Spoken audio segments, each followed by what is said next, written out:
Je vais laisser la parole à Thomas Soulard qui va nous présenter l'initiative Labo 1.5. Donc, c'est une initiative sur la réduction des émissions de gaz à effet de serre dans les laboratoires de recherche. Donc, Thomas Soulard est manager de projet au LEA, le laboratoire de recherche d'hydrodynamique énergétique et environnement atmosphérique, donc qui est hébergé à Centrale Nantes et qui travaille sur le site du CEMREV, donc un centre de recherche et d'expérimentation en mer au Croisic. Donc Thomas, je te laisse la parole Ben, pour Labo 1.5. merci Colin, merci pour l'introduction, comme ça je n'ai pas à le faire. Je tenais à vous remercier de me laisser la parole aujourd'hui. Je pense que je ne suis pas le seul à être impliqué de près ou de loin dans le collectif Labo 1.5. Donc on va dire que ça représente ces personnes-là. Et je me permets une question sur les outils, parce que j'étais en train de la taper dans le chat et je n'ai pas eu le temps. En fait, s'il existe quelque part un diagramme, un schéma, un logigramme pour expliquer quels sont les différents outils, à qui ils s'adressent, au grand public, etc., ça serait assez utile. Dans les fresques du climat, quand on les fait, clairement, la priorité, c'est de faire le bilan après. C'est une première barrière qui n'est pas facile à franchir pour les gens qui viennent de prendre de plein fouet la prise de conscience fresque. Et du coup, je pense que permettre aux fresqueurs, en tout cas, de bien expliquer les outils facilement, ça pourrait être pas mal. Ça, c'est une suggestion, pendant que j'ai la parole. Et puis, voilà, j'ai été ravi d'essayer d'échanger avec vous l'option neutralité carbone. Je suis un peu attristé de voir que c'est la fin, si je comprends bien. Et je tenais à le mentionner aujourd'hui parce que je pense que grâce à cette option, on a fait beaucoup, mais on a beaucoup de chemin à parcourir.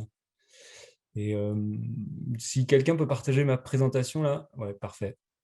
Donc en fait, on m'a demandé de témoigner sur le laboratoire 1.5. Je vais essayer de vous parler de ce que j'ai compris de Labo 1.5, donc la création du collectif, sa structure et l'expérimentation qui nous attend de notre côté. Donc, tu peux passer à la suivante, je m'y suis impliqué à titre personnel assez récemment. Je sais qu'il y a d'autres collègues qui l'ont fait un peu avant. Donc, je vais essayer de vous dire ce que j'en ai compris, sachant que j'ai échangé avec le matériel là qu'on a avec les gens du collectif. Donc, normalement, il n'y a pas de faute. Donc, d'après ce que j'ai compris, c'est que ce collectif il s'est créé à la suite d'un constat, en fait, des questions qui se posent sur le rôle de la recherche, mais à tous les niveaux. Donc, ils se sont dit que la parole scientifique a a une portée assez claire. On le voit dans la crise sanitaire, hein, sur d'autres sujets. Mais ça semble tout de même très important d'être en cohérence entre notre pratique de la recherche et les recommandations qu'on peut faire, notamment sur le climat. Un autre constat, c'est le fait que les chercheurs ont un statut particulier, protégé par certaines libertés académiques, et ce qui laisse penser au collectif qu'on peut se permettre, dans nos activités de recherche, de se saisir de la question pour transformer les pratiques de recherche et ainsi se remettre en cohérence, comme je le disais avant. Et ensuite, on peut espérer que la recherche ait un rôle d'éclaireur pour essayer de réduire assez fortement ces émissions et espérer un phénomène d'entraînement derrière dans d'autres secteurs, hein, publics ou privés. Et donc, ce constat, il s'accompagne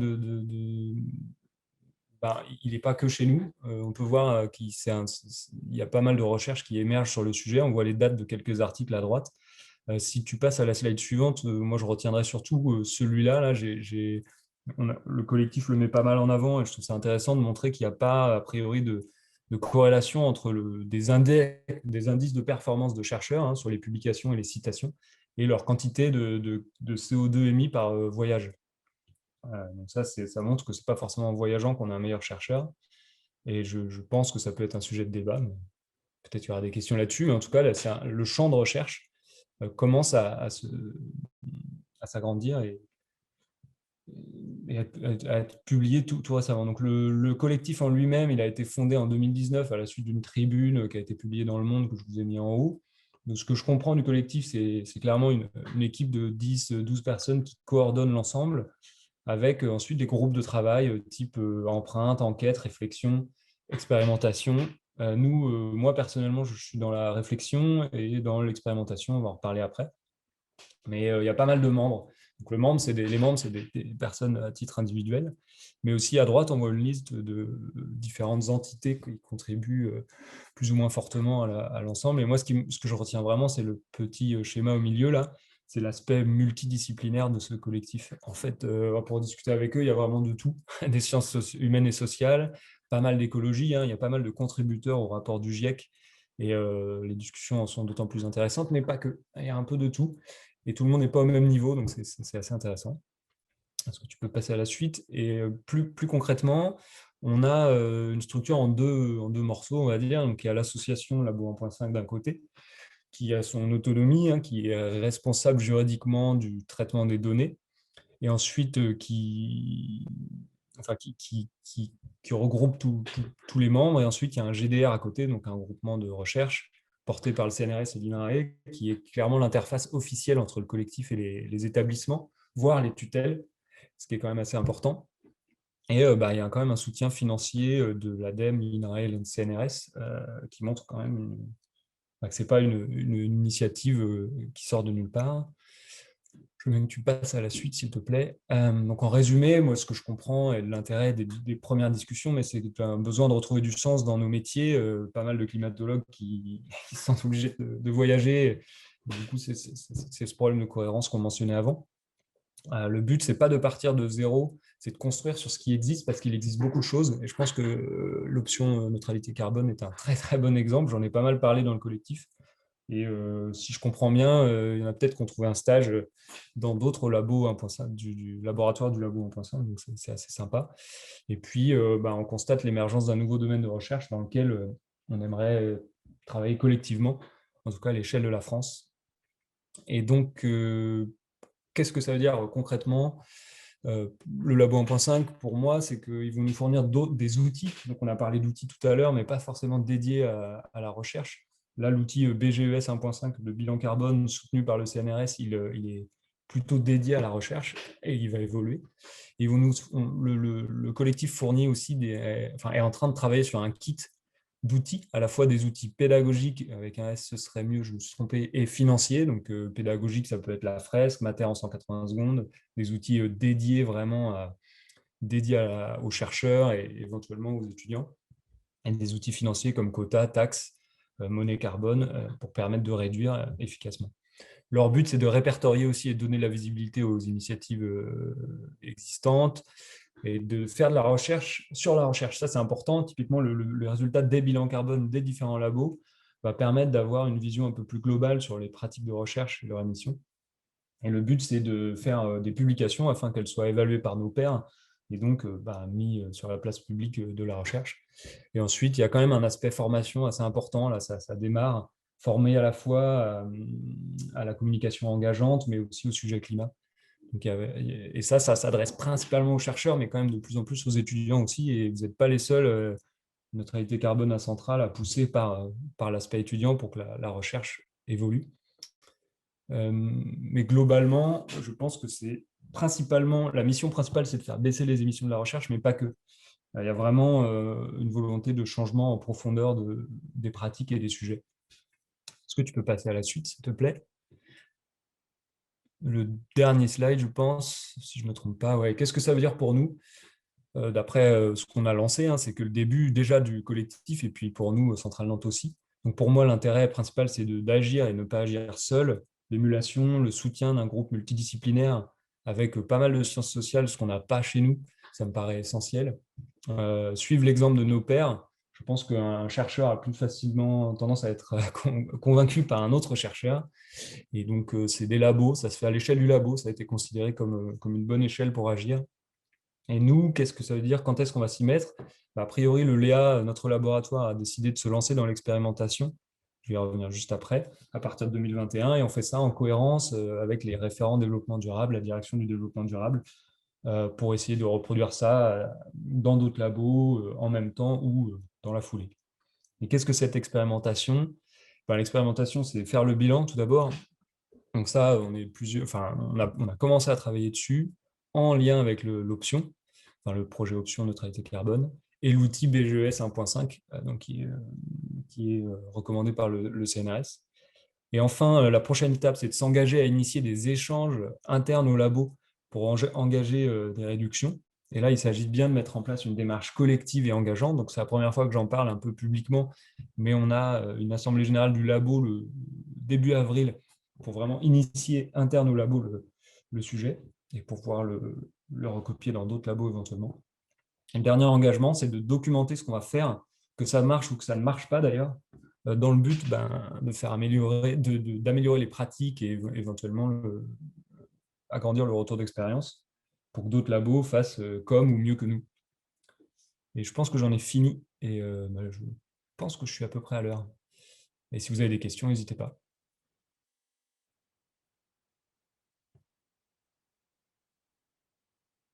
Peut-être qu'à 18h, il n'y a pas trop de questions.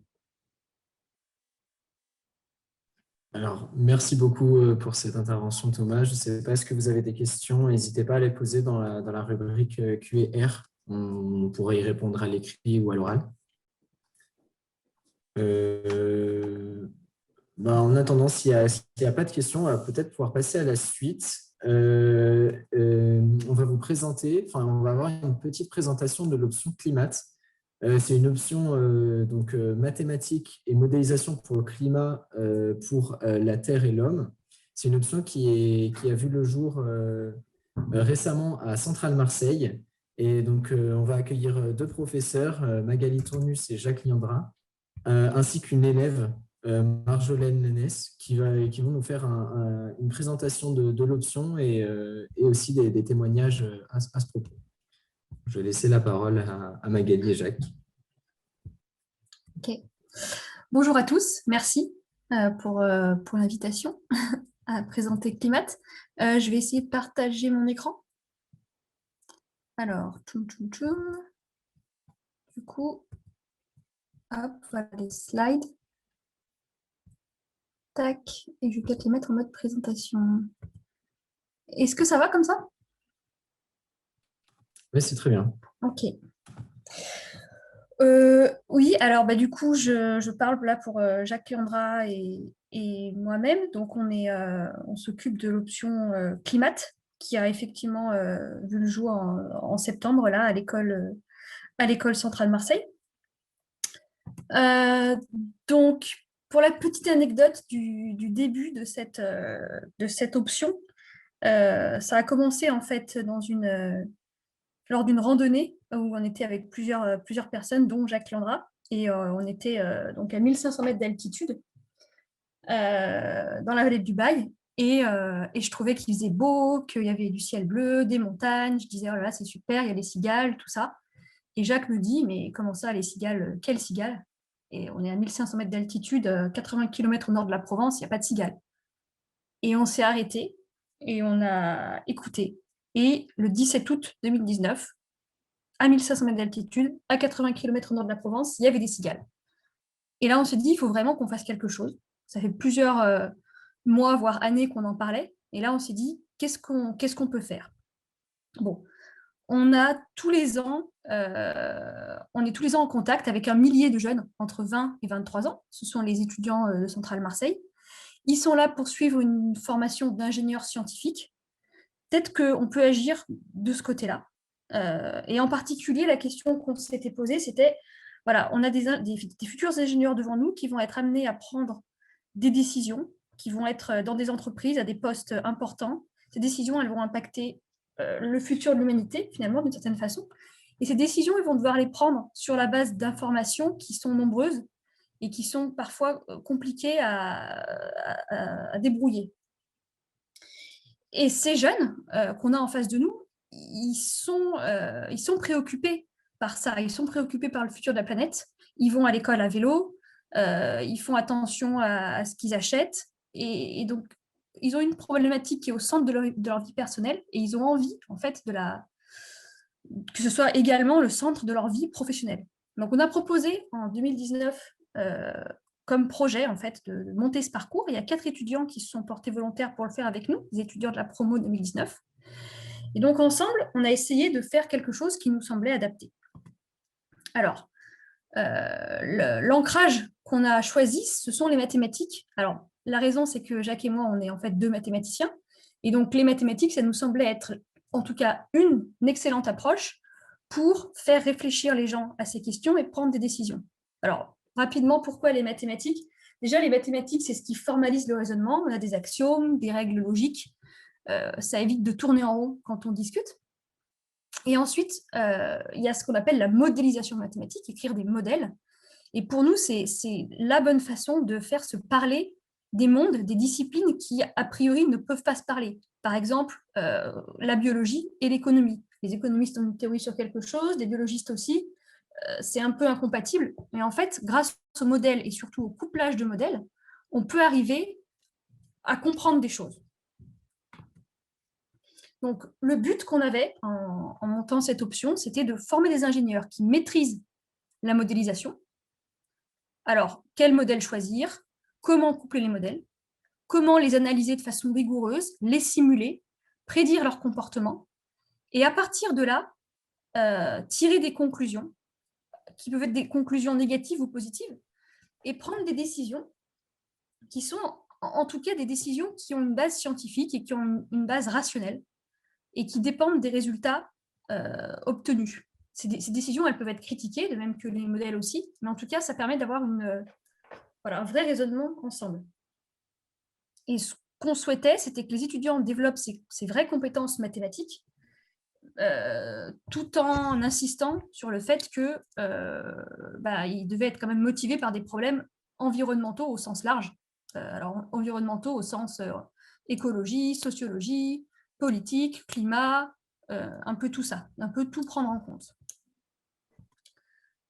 Donc là, les 2 prochains slides, c'est... alors, sur ce slide, c'est les cours. Le prochain slide, ce sera les projets. Ce sont les principaux cours, les cours avec le plus de nombre d'heures, qui ont constitué cette année l'option Climat. Alors, on a mis quelques noms d'intervenants en italique, on ne les a pas tous mis, on a mis ceux qui pouvaient potentiellement évoquer des choses à des gens. On a par exemple Alain Grandjean, que vous connaissez peut-être, qui a fait un cours sur énergie, économie, climat, et qui en particulier a parlé de tous ces modèles qui datent des années 70 maintenant, et des récents, des modèles qui couplent l'énergie, le climat. Il les a expliqués, les a développés, il les a critiqués de façon positive, négative, pour essayer de voir ce qu'on pouvait faire pour aller plus loin. Donc, on a une partie où on essaye de comprendre, de simuler des systèmes complexes, donc avec en particulier un cours sur le trafic routier. Ce sont des équations d'EV partielles dans ce cours. On a un cours sur les EDP en biologie aussi. Donc là, c'est étudier l'évolution d'une population dans un milieu donné avec potentiellement un changement climatique, donc des isoclines qui se déplacent. Comment ça évolue sur la biodiversité. Des modèles d'épidémiologie. Donc là, on est en plein dedans avec le modèle SIR, qui est un modèle qui prédit l'évolution d'une épidémie dans une population, mais là, en plus, on prend en compte l'espace. Donc, on a les fronts de propagation de l'épidémie. On a une partie où vraiment des gens se sont intéressés au couplage entre plusieurs modèles. Alors, je vais citer par exemple Étienne Espagne, de l'Agence française du développement, qui a parlé de l'interaction entre économie, écologie et société. On a aussi, je vais parler peut-être de l'équipe STIP. C'est une équipe interdisciplinaire de l'INRIA Grenoble qui s'intéresse à comment évolue un système et comment certaines politiques publiques peuvent modifier ou contrôler ou optimiser ce système. On a pensé aussi que c'était important que les ingénieurs sachent comprendre les données et les outils pour les analyser, parce que de plus en plus, on est confronté à des tas de données. Donc, on a aussi des cours de type apprentissage statistique. Et enfin, des cours sur le climat à proprement parler. Et on propose aussi la certification pour le calcul du bilan carbone d'une entreprise. Alors, l'école centrale Nantes a proposé son bilan carbone. C'est la méthodologie qui est utilisée pour calculer le bilan carbone proposée par ABC, l'association de bilan carbone, avant c'était l'ADEME, maintenant c'est ABC. Et ABC certifie les ingénieurs. On pensait que c'était bien qu'ils aient cette certification, déjà pour apprendre à faire un bilan carbone, et ensuite potentiellement pour une embauche future. On pensait que ça pouvait être un point positif. Il y a des conférences, il y a un projet. Alors le projet, c'est le projet central habituel, c'est-à-dire que les étudiants, ils ont 6 mois pour apporter une solution technique à une question posée par un client. Donc cette année, les projets qu'il y a eu, ça a été faire le bilan carbone de l'école centrale Marseille. Alors ça n'a pas été terminé, mais c'est en cours. On s'est basé en fait sur les bilans carbone de l'école centrale Nantes. Et pour en citer un autre, il y a des étudiants qui ont essayé de construire une machine qui prédit la météo qui va faire la centrale Marseille en utilisant l'apprentissage statistique. Voilà. Alors, quelles ont été les difficultés pour ce parcours, pour nous, les enseignants et les étudiants, et quelles sont les richesses? Alors, pour les élèves, ils viennent de différents parcours. Il y en a qui n'ont pas fait de maths pendant les 2 dernières années. Il y en a qui en ont fait, il y en a qui ont eu des cours sur l'énergie, il y en a qui n'en ont pas eu. Donc voilà, on a un public très hétérogène. Donc c'est difficile de s'adresser à un public hétérogène. Mais en contrepartie, c'est aussi très riche parce que les élèves peuvent discuter entre eux, s'aider et voilà, ça permet de... Voilà, il y a une vraie entraide au sein de la promotion.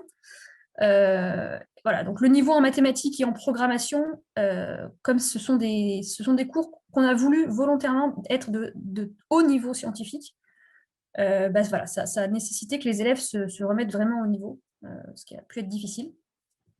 Et pour nous, les enseignants, ce qui a été difficile, ça a été de trouver des spécialistes, les identifier, les contacter. Alors là, ils ont répondu assez favorablement.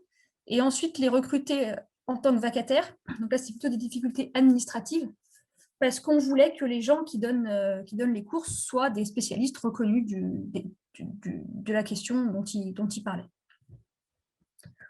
Voilà. Alors, quelques informations sur cette première promotion de cette année. Donc, il y avait 22 étudiants, 4 en master en parallèle, une étudiante qui a fait un diplôme à l'Institut d'études politiques. J'annonce ou je rappelle que pour la promotion de 2022, on est bien sûr ouvert aux étudiants des autres écoles centrales s'ils veulent venir faire leur 3A à Marseille. Ces étudiants, ils ont trouvé des stages. Alors, ils ont trouvé des stages dans des grandes entreprises, dans des PME, dans des associations, dans des laboratoires de recherche. Donc, j'ai cité ici sur ce slide tous les endroits dans lesquels ces étudiants-là ont trouvé leur stage. Donc, c'est assez varié. Je vais laisser la parole à Marjolaine, qui a été une des élèves de ce parcours cette année.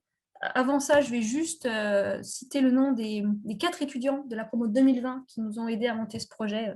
Donc Aimé Boineau, Valentin Boissard, Lionel Morin et Vincent Somella. Et Marjolaine, je vous laisse la parole. Oui, bonjour, merci. Peut-être Clément, tu avais des questions à me poser? Alors moi, j'avais prévu une petite question. Déjà, pour commencer, pourquoi toi, tu avais choisi cette option à Centrale Marseille en 3e année? Eh bien, comme Madame Tournus l'a mis en avant, moi, je fais partie de ces étudiants qui avaient envie de faire de la transition écologique le cœur de mon futur métier. Donc, quand il a fallu choisir une option en dernière année, j'étais vraiment ravie de voir que des options se préoccupant de l'écologie en tant qu'ingénieur s'ouvrent. Ça correspondait à une demande personnelle. Et puis, par ailleurs, moi, j'ai toujours apprécié les mathématiques. J'avais fait une filière MP en classe préparatoire. Et donc, l'approche de la modélisation m'intéressait particulièrement. Donc, tous les aspects de l'option correspondaient à ce que j'avais envie de faire à titre personnel. Ok, du coup, est-ce que l'intitulé de l'option et les cours en réalité étaient en accord avec tes attentes? Est-ce que, comme l'a dit Magali juste avant, il y a eu certaines difficultés ou des avantages dans cette option et dans le travail qui est demandé? Alors, effectivement, c'était assez en accord entre le titre de l'option et la réalité, puisqu'il y avait bien cet aspect donc mathématique avec tout un ensemble d'outils comme des cours sur l'optimisation, sur le calcul scientifique et tous les cours sur la modélisation, donc qui permettaient vraiment d'avoir toute la panoplie scientifique plus axée mathématique pour étudier le sujet du climat.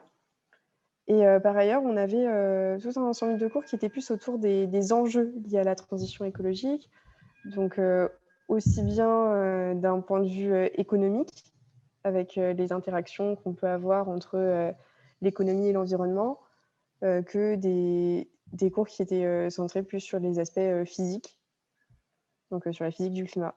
Donc on peut dire que c'était très complet, et aussi le fait d'avoir en termes d'intervenants, des équipes complètes de chercheurs qui sont intervenus. Donc, par exemple, on a eu l'équipe STIP de l'ENRIA qui est venu nous faire un cours sur l'Anthropocène. On avait également l'équipe de l'Agence française du développement sur les interactions entre économie, écologie et société. Donc, ça permettait d'avoir une vue assez complète d'une discipline. Ok, d'accord. Merci beaucoup. Est-ce que tu as quelque chose à rajouter par rapport à l'option ou alors peut-être un mot pour les gens qui auraient potentiellement envie de s'inscrire dans cette option pour l'année prochaine? Déjà, c'était très intéressant. Et puis, donc, au-delà des cours pendant l'année, je pense que les débouchés sont très variés, comme on a pu le voir. Et donc, aussi bien pour des personnes qui sont intéressées par les aspects mathématiques que pour des personnes qui veulent faire du conseil en transition écologique, par exemple. C'est intéressant et enfin, vraiment, je pense que c'est une option qui a de l'avenir et qui peut intéresser de plus en plus de monde. D'accord, merci beaucoup. Et ben, je vous remercie Magali, Jacques et Marjolaine d'être venus pour intervenir et pour nous présenter un peu l'option climat. J'espère que ça aura donné envie à certains et certaines de se pencher sur la question. Merci à vous. Merci beaucoup. Et donc, sans plus tarder, on va accueillir Romain Ola et Arthur Gosset qui vont nous parler de l'association T4E, donc Together for Earth, une association qui a été créée à Nantes en 2018, et aussi pour un réveil écologique, ainsi que le documentaire Révolution dans les grandes écoles. Donc, Romain et Arthur, je vais vous laisser vous présenter et ensuite présenter l'association T4E. Tu vas, Arthur, n'hésitez pas à mettre bonsoir, bonjour, bonsoir tout le monde. N'hésitez pas à mettre vos caméras. Je sais que c'est pas très bien pour la bande passante au niveau neutralité carbone, mais moi je trouve ça plus sympa de se voir vu qu'on ne peut pas se voir en physique, de pouvoir avoir des visages plus connus pour certains et certaines et moins connus. Je trouve ça plus sympa. Ah, cool. Arthur, je te laisse attaquer. Bonjour à tous. Je suis désolé, ma Wi-Fi lag. C'est terrible. Elle n'a jamais lagué et là, boum, ça lag. Donc, du coup, si ça lag trop, je bougerai. Vous m'entendez, ouais? Super, ouais, on t'entend bien. Ouais, très bien. Si je bougerai de place. Du coup, donc Arthur, moi, je suis de la promo 2017 de Centrale Nantes. Et là, je suis en échange en dernière année à l'étranger. Romain, Ouais, donc pareil, moi je suis de la même promo qu'Arthur. Je suis en dernière année à Centrale, moi. Je suis dans l'option Cicité cette année. Et donc là, plus que 10 derniers jours de cours normalement avant de partir sur mon stage de fin d'études. Donc, je vais vous partager mon écran. Hop. C'est bon, vous pouvez voir? Ouais, très bien. Ouais, super. Je ne suis pas du tout habitué à Zoom, c'est terrible. Donc, Together for Earth, petite présentation rapide. Donc, quand on est arrivé à Centrale Nantes avec Romain et Emma Abillard aussi, qui doit être peut-être parmi les participantes ce soir, on a lancé Together for Earth, donc un mouvement écolo, on va dire. Et en fait, quand on est arrivé à Centrale Nantes, à ce moment-là, l'écologie, ça restait quand même un petit peu quelque chose de marginal, assez connoté. Et donc, on a lancé ce mouvement dans l'idée de rendre l'écologie plus accessible, plus fun, on va dire. Et c'était quand même assez axé éco-geste au début. Donc, éco-geste, on va dire, c'est des actions simples. Bah voilà, on poussait pour le tri sur le campus. On a aussi fait des actions du coup de ramassage de déchets à Nantes, des actions de sensibilisation auprès des étudiants. Donc, des actions plutôt basiques. On a aussi organisé donc, des actions de sensibilisation dans les écoles primaires de Nantes avec différents membres du mouvement. Donc, ça a plutôt bien fonctionné. Les étudiants ont plutôt été assez réceptifs au projet. Et en fait, on s'est rendu compte qu'il y avait un peu partout dans les grandes écoles, vous vous en doutez, des assos écolos déjà qui existaient, et que si on arrivait à les mettre en lien entre elles, on pourrait réussir à peut-être avoir plus d'impact et toucher plus de monde.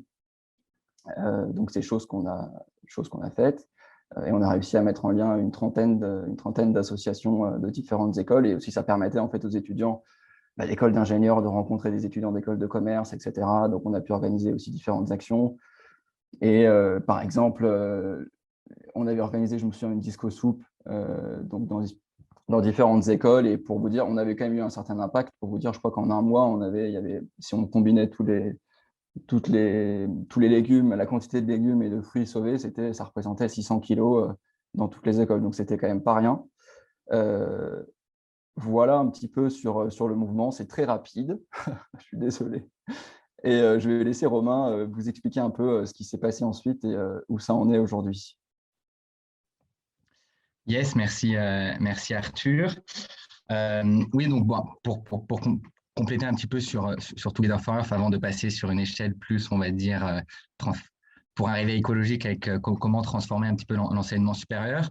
Après, donc, toutes ces actions hyper nécessaires, on s'est un petit peu étendu un peu partout en France avec beaucoup de réseaux sur le volet réseau, parce qu'il y avait déjà des associations qui existaient dans les différentes écoles, et on sentait qu'il y avait un enjeu autour de créer des liens entre les différentes écoles, notamment les écoles d'ingénieurs, des écoles de commerce, pour un petit peu casser les silos et s'ouvrir un petit peu.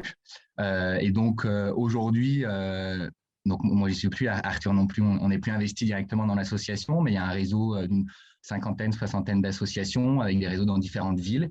La structure, même si elle a une échelle nationale, elle veut vraiment s'ancrer sur l'échelle locale, et notamment pour permettre à des structures, à des associations qui sont engagées au sein de leur école de pouvoir en sortir et avoir plus d'impact avec d'autres associations, notamment au niveau de la ville ou des métropoles. Je pense notamment à Toulouse, où Together for Toulouse est vraiment un interlocuteur de la ville, de la mairie, notamment parce que ça représente plus d'étudiants, différents étudiants, et donc que ça intéresse.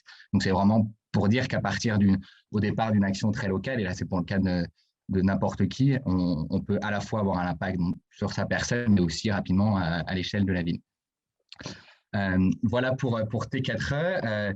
Et puis moi, je voulais vous parler un peu plus ce soir, parce que je me suis engagé donc une bonne partie du temps aussi au sein d'une structure qui s'appelle Pour un réveil écologique, qui est à l'initiative d'un manifeste il y a 2 ans, qui s'appelle le manifeste étudiant pour un réveil écologique, qui avait été signé par 30 000 étudiants pour un petit peu interpeller à la fois le monde de l'enseignement supérieur et les grandes entreprises. Donc c'est vraiment ces deux piliers-là. Et donc, je me suis engagé pendant 1 an et demi, donc à la fois au sein de Point Réveil écologique, au sein de Centrale, où j'ai pu essayer d'accompagner la transformation de l'enseignement, on va dire de la maquette pédagogique, et notamment j'ai travaillé sur la création de cette option neutralité carbone. J'y reviendrai par la suite. Donc moi, je suis pas là en tant qu'expert, contrairement à certains et certaines qui ont certainement dû parler avant moi, mais plus en tant qu'étudiant citoyen qui a un tic-tac climatique tous les matins en tête et qui est aussi révolté par les inégalités qui se creusent alors que les richesses progressent. Guillaume, tu m'arrêtes quand à des moments j'ai tendance à trop parler. Et du coup, en préparant cette intervention, je suis retourné sur les valeurs de Centrale et ça a fait pas mal écho. Donc, je vous les rappelle, les 3 valeurs de Centrale Nantes, même s'il y en a plus qu'on porte, sont l'ouverture, l'éthique et le courage. Notamment le courage, ça m'a pas mal parlé, puisque je cite l'audace d'imaginer l'improbable ou le risquer, et dans le même temps, la capacité de la transformer en réalité. C'est ainsi que naissent l'idée nouvelle et sa réalisation. Et donc, ces 3 valeurs, j'aimerais les mettre en parallèle. En fait, j'avais préparé trois axes à discuter ce soir. Et en fait, ça a pas mal résonné, ces trois valeurs. Parce que le courage, pour moi, le courage aujourd'hui, il est de regarder la vérité des catastrophes écologiques en cours. Je pense que vous en avez certainement discuté au début. J'ai malheureusement pas pu être présent depuis le départ. Et surtout des transformations qu'elles impliquent sur tous les aspects de la société, mais d'une école comme Centrale Nantes également. Ensuite, la question de l'ouverture et de l'éthique, qui sont transversales avec mes 2 autres points, qui sont de repenser le rôle de l'ingénieur pour véritablement lui donner les clés de penser l'édification responsable de la cité, pour reprendre les termes sur le site, son tissu social et entrepreneurial. Et puis, le dernier sujet, moi, qui me tient à cœur également et qui est nécessaire, c'est de remettre la question de la justice, l'égalité réelle et de la responsabilité au cœur de la construction de l'école. Et ces 3 piliers, donc transformation, regarder la vérité, le courage des catastrophes écologiques, rôle de l'ingénieur et la question de la justice, responsabilité, j'y reviendrai, sont vraiment à penser pour moi en silo. Voilà, donc je vais apporter des éléments de réponse qui ne sont que les miennes et qui seraient à mettre en débat. Mais je pense que le plus important pour moi, c'est qu'on s'accorde en fait sur les constats pour imaginer les solutions ensuite, mais il faut partir des constats et être d'accord sur les constats, sinon on ne trouvera pas les bonnes solutions. Donc le premier point sur le constat écologique et notamment tout l'enjeu de transformation de la formation. Je pense que je n'ai pas besoin de revenir sur le constat de la crise écologique, à la fois climatique et biodiversité, mais juste insister sur l'injustice qu'elle représente, ou la question de la justice, l'injustice environnementale, parce que, comme vous le savez certainement, ce sont les plus riches, plus on est riche sur Terre ou même sur France, plus on émet d'émissions de gaz à effet de serre, et en même temps, c'est les plus pauvres qui subissent le plus les conséquences des dérèglements climatiques. Et les questions écologiques, que ce soit à l'échelle mondiale, mais en France, voilà, par exemple, je peux donner l'exemple de la pollution de l'air. En France, c'est 68 000 morts par an. Et quand on regarde dans le détail, c'est les populations les plus pauvres, notamment dans les périphéries des grandes villes, qui sont les plus touchées. Donc, la question écologique est intrinsèquement liée à la question de la justice. Et je pense que c'est important de l'aborder même dans une école d'ingénieurs. Et je pense que pour repenser en fait la question de la formation, il faut vraiment revenir au départ, cette question de la crise écologique. Moi, je l'aborde souvent en disant que, en fait, on vit dans un monde qui est physiquement fini en termes de ressources, en termes de capacité d'émettre des émissions de CO2 avant que ça se dérègle. Et donc, parce que le monde est fini, c'est important de penser toutes les solutions dans ce spectre-là. Et on ne peut plus penser cette notion comme une externalité, ce qui se fait en fait actuellement, mais bien comme la définition, c'est la définition du problème. Et concrètement, qu'est-ce que ça veut dire? Donc, on peut le voir, je partirais du monde de l'entreprise ou du modèle économique actuel qui va, pour moi, droit dans le mur, parce que, en fait, pour l'instant, on essaye de mettre de l'écologie dans notre modèle économique. Alors, par rapport à ce que je viens de dire, c'est un modèle économique qu'il faut mettre dans un modèle écologique. Et si on n'a pas, en fait, si on n'a pas tous ces constats-là, on n'arrivera pas à trouver les bonnes solutions. Et sur la question de la formation, si je reviens à l'échelle de centrale, c'est la même chose. On ne pourra pas former des étudiants en pensant mettre un petit peu d'écologie dans tous les cours ou dans tous les cours. Ou de créer, même si j'ai contribué à ça, mais de créer une option neutralité carbone qui est bien nécessaire, mais c'est un peu, moi je fais le parallèle avec un peu la RSE dans une grande boîte. Ah bah tiens, on va donner ce sujet à certains étudiants et étudiantes, et puis les autres, ils m'en lancent. Tant qu'on raisonnera comme ça ne marchera pas.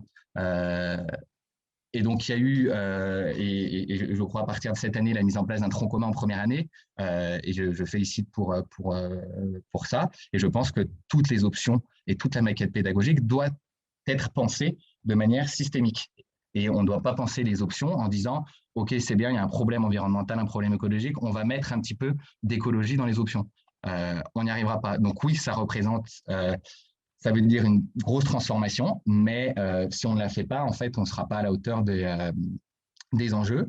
Et pour ça, il y a des solutions. Enfin, je pense qu'il y a des compétences au sein de l'école pour faire ça. Sinon, il y a d'autres structures. Il y a un groupe intercentral qui s'est créé, qui s'appelle GIT, qui essaye d'accélérer tout ça. Mais ça ne s'accélérera pas sans impulsion des directions, sans impulsion politique des différentes directions des écoles et sans véritable implication.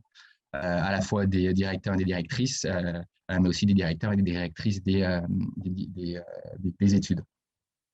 Ça, c'était mon premier point qui est lié au deuxième point. Donc, premier point, donc, la transformation de l'enseignement et des formations, c'est celui du rôle de l'ingénieur, de repenser le rôle de l'ingénieur pour lui redonner les clés de penser l'édification responsable de la cité. Donc, je relis les valeurs de l'école. Il y a plein de constats. Moi, celui en ce moment qui m'anime le plus, c'est la question du sens. Encore la semaine dernière ou il y a 15 jours, moi, j'ai eu une conversation avec une vingtaine d'étudiants de centrale qui s'est créée parce que, en perte de sens totale, ne pas savoir où aller dans son avenir professionnel. Donc, je pense que c'est un problème et c'est la responsabilité de l'école de penser à ça aussi. Donc, la question du sens, et moi la deuxième question, c'est comment on aborde les sujets. Et moi, ça me fait penser à mon option de deuxième année à Centrale. J'étais en option génie industriel. Et en fait, mais vraiment, j'ai vraiment l'impression qu'on répond toujours à la question comment on va optimiser. Donc, moi, j'étais un génie industriel, comment on va mettre en place l'industrie 4.0, comment on va optimiser les process, etc. Sans jamais répondre à la question et se poser la question du pourquoi. Pourquoi on fait ça? Pourquoi on va chercher des solutions, qu'elles soient techniques ou autres, et parfois elles ne sont pas techniques. Et il faut vraiment, je pense, dans tous les cours, dans toutes les options, remettre la question du pourquoi et de creuser cette question. Et après, on trouvera le comment. Et le comment n'est pas toujours une question technique hyper développée, elle peut être toute bête.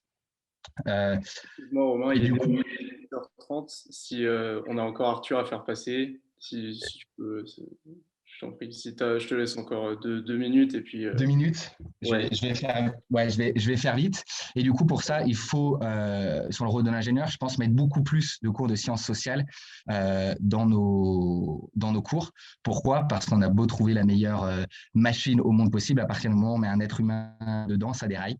Et donc, si on ne pense pas nos solutions sur l'acceptabilité, sur les sciences sociales, je pense qu'on ne trouvera pas on ne trouvera pas les bonnes solutions. Et il y a tout l'enjeu après de transformation, je pense, de faire pression aussi auprès d'instances comme la CTI. Et je pense que ça peut être le rôle de l'école de faire pression pour faire évoluer les critères aussi de qu'est-ce qu'être ingénieur au XXIe siècle. Et la dernière question, je serai rapide dans les 2 minutes. On revient à la question de la justice, égalité réelle et de la responsabilité. Je voulais revenir sur la question de l'égalité des chances à l'école. Je pense qu'il y a des choses qui sont mises en place, mais je pense qu'il faut aller plus loin. Pour regarder qu'un critère, j'avais regardé le critère du nombre d'étudiants boursiers dont je fais partie, qui dans une école d'ingénieurs est de 24% à peu près, contrairement à 38% dans la population étudiante. Donc, on voit qu'on a encore du travail à faire là-dedans. Donc, il y a des solutions qui existent dont je peux mettre en débat. Pourquoi pas la mise en place de tirage au sort sur des critères de compétences pour laisser un petit peu le hasard décider. Et le dernier point, c'est sur la question de la responsabilité de nous en tant qu'étudiants de Centrale Nantes. Une année, à chaque fois, mais je pense toutes les semaines, une année à Centrale Nantes, ça coûte à l'État 15 000 €. Donc aux contribuables derrière. À l'échelle de moi, ma formation et de la plupart des étudiants Centrale Nantes, ça a coûté 150 000 € à l'État. 150 000 €, en fait, ont été mis sur nous, payés par les contribuables, pour nous permettre d'être formés. 150 000 €, juste que moi, j'avais toujours halluciné, et je pense qu'on a cette responsabilité de recomprendre la redevabilité qu'on a envers nos pays et la chance qu'on a. 150 000 €, c'est le seuil de pauvreté. J'ai regardé, ça me fait halluciner, c'est 1 000 € par an. Il y a 10 millions de Français, 15% de la population, qui sont sous le seuil de pauvreté aujourd'hui. Il leur faut 15 ans pour gagner 150 000 €. Et donc, moi, effectivement, oui, ça me révolte un peu quand je vois des étudiants qui, après leur année, partent à l'autre bout du monde pour bosser dans des grandes boîtes, ou même en France, qui bossent pour des boîtes qui sont destructrices de l'environnement, des conditions de vie sur Terre. Et donc, là-dessus, il y a des solutions. Est-ce qu'il faut faire comme une école comme l'école polytechnique où ils sont redevables envers l'État à la fin de l'école? Peut-être, je ne sais pas, et je pense que les solutions sont à réfléchir, mais il faut bien se redire, je pense, la redevabilité et la dette qu'on doit avoir. Je pense que c'est hyper important. Et je finirai sur un dernier point sur cette question de la justice, que j'ai beaucoup parlé de l'enseignement, de la transformation de l'enseignement. Je vais te couper, mais ouais, c'est vraiment, on est pris de court par le temps. Je suis désolé, on va laisser la parole à Arthur. En tout cas, merci pour avoir pris la parole, pour cette prise de position. On t'a allé un peu au-delà du discours de l'option neutralité carbone, mais merci à toi. Et donc, on va passer juste à Arthur pour sa présentation de son documentaire qui est intitulé « Révolution dans les grandes écoles ». Donc, Arthur, si tu veux… Merci beaucoup. j'ai du coup coupé le partage d'écran. Je vais vous envoyer. Alors voilà, donc rapidement, j'ai fait un documentaire. Je suis toujours en train de terminer ce documentaire que j'ai commencé pour mon année de césure, donc l'année dernière. Et là, je suis en train de le terminer pendant mon année d'échange, qui, je pense, un documentaire qui, je pense, sortira d'ici 2-3 mois, j'espère. Je vais vous envoyer le lien d'un teaser qui est non définitif. Donc, je pense que très peu de gens ont voulu le voir. Donc, j'en dis pas plus, je vous laisse le regarder.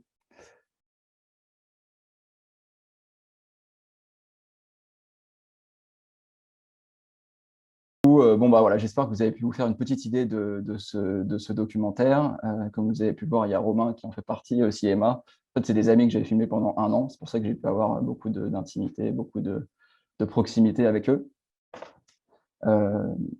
Et donc, en fait, c'est un documentaire. Le titre, j'en suis pas encore sûr. Je pense que ça va plutôt être Rupture, avec un S, plutôt que Révolution dans les grandes écoles. Parce que c'est ça, en fait, c'est un documentaire qui parle de rupture, de la rupture d'une génération de surdiplômés dont on fait partie, à qui on promet le tapis rouge, à qui on promet un avenir qui est tout à fait remarquable, tout à fait envieux, mais dont finalement de plus en plus d'entre nous ne veut plus, pour des raisons voilà, de valeurs, de convictions, notamment écologiques et sociales, surtout écologiques. Et donc, forcément, bah, ça crée des ruptures hein, quand on est promis à un avenir qu'on refuse. Il y a des ruptures qui en découlent, des ruptures avec les institutions, que ce soit les écoles, le gouvernement, parce que bien effectivement, les formations ne sont pas adaptées aujourd'hui aux enjeux, comme l'a dit Romain, voilà, avec le gouvernement, parce que les lois non plus ne sont pas adaptées aux enjeux. Ça crée des ruptures aussi avec les entreprises. Donc, il y a notamment une fille que j'ai filmée, diplômée d'une école de commerce, qui a notamment, bah, voilà, en sortant d'école de commerce, elle travaille pendant 1 an et demi chez Procter & Gamble, qui est donc un géant de la grande distribution. C'est un peu le parcours classique en sortant d'école de commerce. Et puis au bout d'1 an et demi, en fait, elle se rend compte que c'est pas du tout. Voilà, alors effectivement, voiture de fonction, salaire très élevé à 23 ans, en sortie d'école, l'admiration des proches, etc. Mais en fait, elle se rend compte que son travail ne lui correspond pas du tout. Son travail de commercial au quotidien ne lui va pas, quoi, ne fait pas sens pour elle. Elle démissionne, et c'est celle qu'on voit pleurer dans le teaser. En fait, elle se rend compte que bah, c'est pas forcément si simple que ça non plus de trouver sa voie, d'inventer sa vie. On a des convictions, et puis à côté, il y a la réalité. Il faut aussi pouvoir balancer avec tout ça.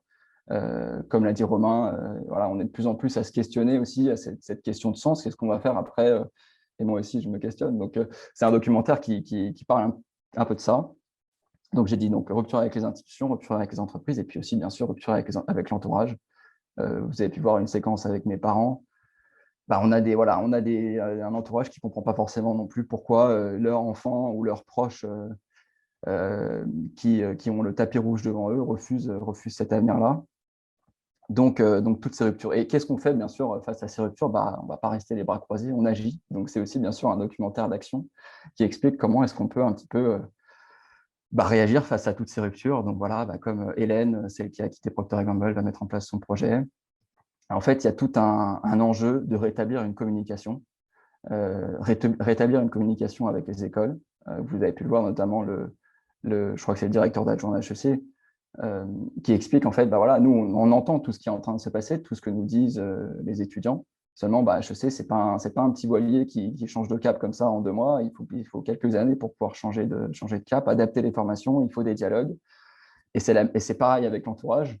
Il y a une façon de parler, je ne sais pas si parmi ceux qui m'écoutent, voilà, vous sentez ça aussi parfois, cette espèce de décalage avec votre entourage. Et moi, ce que je peux vraiment vous conseiller, c'est de ne pas aller jusqu'à la rupture, de rester, de trouver, de communiquer au maximum, de vous mettre à la place de vos parents, d'une autre génération qui a vécu pendant 40 ans dans un système, dans une société que nous, on ne défend plus aujourd'hui, mais que c'est compliqué aussi pour eux de s'en défaire.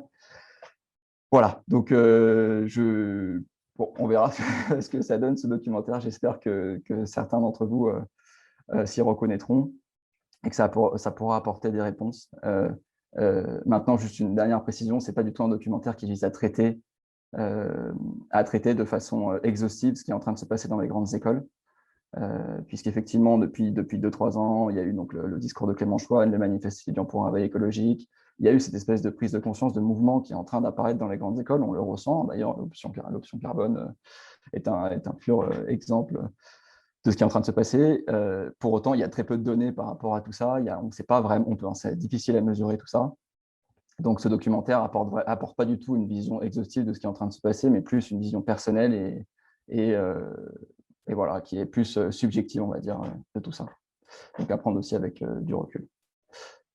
Voilà. Je ne sais pas s'il y en a qui ont des questions, peut-être.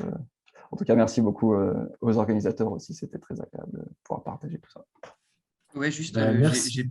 j'ai peut-être raté l'info, mais tu as dit quand est-ce que le documentaire sera diffusé et sur quelle plateforme peut-être pour ceux qui seraient intéressés pour le voir. Du coup, moi, je suis produit par une maison de production qui s'appelle Spicy, qui est un diffuseur digital. Donc, ils ont leur plateforme de diffusion en ligne. Donc, du coup, le documentaire sortira sur Spicy en premier lieu d'ici 3 mois, je pense, quelque chose comme ça, 2-3 mois, ça serait bien. Et ensuite, j'ai signé aussi des contrats pour qu'ils soient accessibles en libre accès à partir d'un temps. Donc, dans tous les cas, normalement, d'ici 1 an, il sera en libre accès sur Internet, donc sûrement sur Imago TV pour ceux qui connaissent. Voilà. Et puis, peut-être essayer de trouver d'autres diffuseurs. J'ai participé à quelques festivals cet été aussi pour peut-être toucher plus de monde. Voilà un petit peu. Ok, merci beaucoup Arthur et encore merci à vous deux d'être intervenus pendant cet événement de clôture qui touche à sa fin malheureusement. Avant de laisser le mot de la fin à Emmanuel Rosière et Benoît Hinoulin, professeurs et responsables de l'option projet neutralité carbone, nous, tous les élèves de l'option neutralité carbone, souhaitions remercier déjà toutes les personnes qui sont venues à cet événement de clôture, mais aussi toutes les personnes qui nous ont aidés à faire la réactualisation du bilan carbone, donc, que ce soit nous ou les élèves l'an dernier pendant ces 2 ans de travail, que ce soit les personnes qui nous ont donné accès aux chiffres de leurs services, etc., ou encore les intervenants extérieurs qui ont pu nous faire des cours ou également nous aider dans le développement de nos outils, donc comme Mission Climat et nos gestes climat. Donc voilà, également, nous souhaitions remercier Emmanuel Rosière et Benoît Hinoulin, nos responsables d'option, à qui je vais laisser la parole juste après pour le mot de la fin. Donc, merci. Je pense à moi de commencer du coup. Pour être très bref, je voudrais vous remercier à tous. C'est très impressionnant de voir toutes les réalisations. Je me souviens encore quand on s'était rencontrés avec Romain, Arthur et Emma pour préparer un cours animé avec à la fois des étudiants, des enseignants, des chercheurs, etc. Ça m'a beaucoup marqué. J'étais tout jeune recruté à l'époque et on a vu des questions très intéressantes, notamment sur le rôle de l'enseignement. Je pense que c'est très important, comme l'a répété Romain. Bravo vraiment à tous voilà, pour vos réalisations. Je pense que ça continuera sous des formes diverses et variées. L'essentiel, c'est de voir que tout ça avance et que ça avance vite. Des chercheurs très connus ont dit il y a pas si longtemps que ça, il y a 4 ans, qu'entre 2020 et 2030, il fallait des changements herculéens. Je pense que c'est vraiment le terme. J'ai l'impression qu'ils sont en train d'arriver. Et vraiment, merci à vous tous d'y contribuer avec autant de ferveur. Voilà, le mot de la fin pour Emmanuel Rosière. Oui, un mot de la fin. Donc, avant de passer aux remerciements, ils ne seront jamais assez nombreux. Pour faire écho à ce que disait Thomas Soulard tout à l'heure, il disait c'est la fin, moi je vous dis c'est le début. Donc c'est volontiers un peu provocateur, déjà parce que c'est l'événement de clôture, mais surtout parce que je sais que Neutralité Carbone en témoigne. Il y a depuis de nombreuses années de nombreux projets à Centrale Nantes qui ont émergé sur le sujet, à la fois portés par des étudiants, des enseignants, des responsables. Et donc voilà, ce n'est pas le début, il y a déjà depuis de nombreuses années des projets qui sont menés à Centrale Nantes. Mais c'est quand même le début, je pense, d'un changement d'échelle. Un changement d'échelle pour intégrer le carbone dans le pilotage de l'école comme un indicateur, pas le seul, mais un indicateur. On sait gérer des budgets en euros. Pourquoi on ne saurait pas gérer des budgets en carbone? Et aussi, c'est le début parce qu'il y a un plan d'action pour le développement durable, donc, qui inclut le carbone, mais pas seulement, comme je vous disais. Donc, le déploiement, enfin, la définition et la mise en œuvre d'un plan d'action qui est en cours à Centrale Nantes.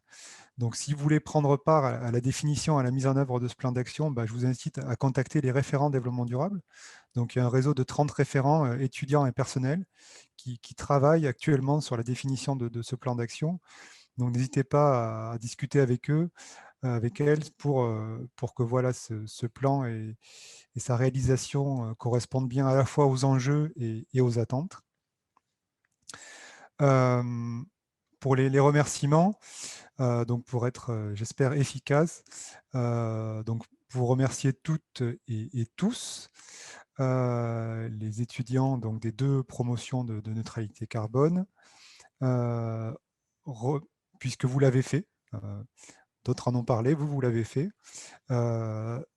Remercier toutes celles et ceux qui sont à l'origine de ce projet, aussi bien les étudiants, Romain en a parlé, les enseignants et l'équipe de direction de 2019 qui a fait confiance à ce projet, et son directeur Arnaud Poitou.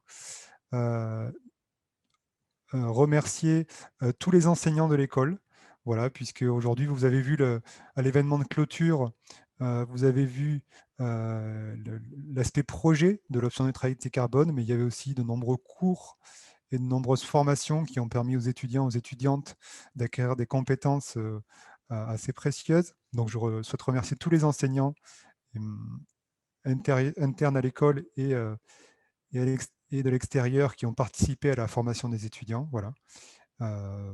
Merci à toutes et à tous. Et comme je vous disais, pour moi, c'est le début.